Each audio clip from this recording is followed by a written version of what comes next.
اچھا اچھا، تو چینی جو ہے وہ آپ گوداموں میں رکھ لیتے ہیں، دکانوں پہ نہیں رکھنے دیتے؟ تو جن کو ضرورت ہے وہ کہاں سے لائیں گے؟ ابے نالائق، اس لیے رکھ لیتے ہیں گوداموں میں تاکہ بازار میں قلت پیدا ہو۔ اچھا، جھوٹ موٹ کی قلت پیدا ہوتی؟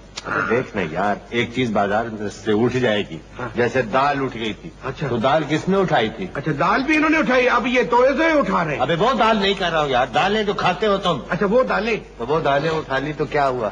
بازار میں دال نہیں تھی، 16 روپے بکی، 18 روپے بکی، وہ مہربانی تھی 16-18 بکی، وہ 40 روپے شیر بھی بیچتے تو لوگ خریدتے، جاتے کہاں وہ؟ اب آ گئی ہے باری چینی کی، ساری کھینچ کے تو گوداموں میں یہ ٹھوس دیں گے، جب بازار میں نہیں ہوگی چینی تو جس مرضی سے بیچیں گے بکے گی۔ اس کا مطلب یہ ہو گیا نا کہ مہنگائی صرف اس لیے ہے کہ دکانوں کی بجائے اب چینی جو ہے وہ گوداموں میں سجی ہوئی۔ صرف چینی نہیں اور بہت سی چیزیں بھی سجی ہوئی، تو آدمی ایسے ہی امیر تو نہیں بن جاتا، ایسے ہی تو